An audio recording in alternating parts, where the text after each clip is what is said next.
Pakistan just banned Valentine's Day. Their equivalent of the Supreme Court issued, quote, an immediate nationwide order outlawing sales and public celebrations associated with the February 14th holiday, saying it does not align with Islamic values. According to Pakistani authorities, Valentine's Day encourages un-Islamic activities, including nudity and casual sex. The court ruling, which followed a private petition against the holiday, also ordered print and digital media organizations to, quote, ensure that nothing about the celebration of Valentine's Day and its promotion is spread. So now Pakistan is joining Indonesia and Saudi Arabia in banning Valentine's Day, and everybody is laughing at them. Guys, what are you doing, man? What are you doing? What are you doing?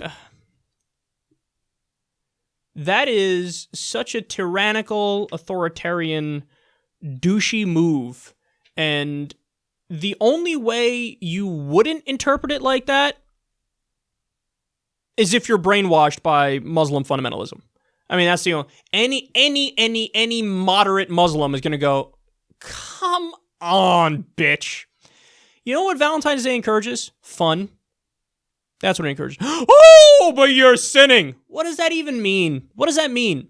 You're making God angry. God is angry that a young couple that's in love might kiss, have some fun, go to dinner, hold hands. If God is angry about that, God's a dick. And maybe you say he is. Okay, but just be clear. You're pro-dick. That sounds funny.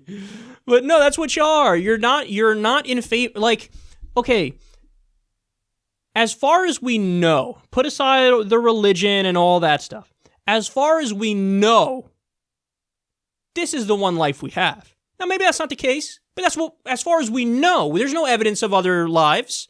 So, since that's the case, why would you not want to be as happy as you could be, and as fulfilled as you can be, and as joyous as you can be on this earth?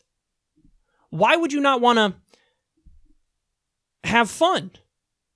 And what they're doing here is they're saying, we're going to go in the other direction, and we're going to be callous about it. So it's one thing to say, hey, look, I'm a very religious person, I'm a fundamentalist, but I'm not going to celebrate Valentine's Day. Okay, look, I disagree with you. I think that's silly, but that's your right. I'm not going to celebrate it. You know, I'm a curmudgeon. I don't like fun. I don't like love. So it's un-Islamic. We're not going to celebrate it. Cool. The problem becomes when you make laws over it and you say, I'm going to enforce other people who don't agree with me to abide by my philosophy. Because the equivalent of that is a law. If the other side did that, we would be in favor of a law that mandates you celebrate Valentine's Day in the way we want you to. So, okay, we're going to force you to go to dinner with your significant other. We're going to force you to pay for the meal. When you go home, we're going to stand there and force you to get intimate with each other. That would be fucking tyranny, wouldn't it? That would be ridiculous. We're going to force you to do all these things? That's crazy. And everybody acknowledges that as crazy. Why is it not equally crazy to force people to do the opposite? I'm going to force you to not celebrate it because I disagree with it. I don't give a fuck what you agree with or disagree with.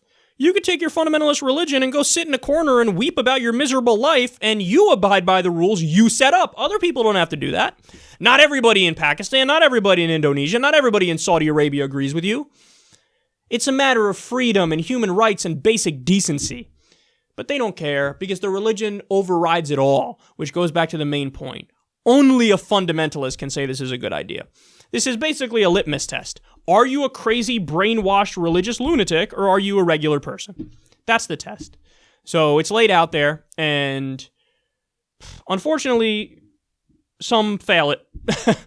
But I feel bad for probably the majority of people in Indonesia, Saudi Arabia, and Pakistan who don't agree with this.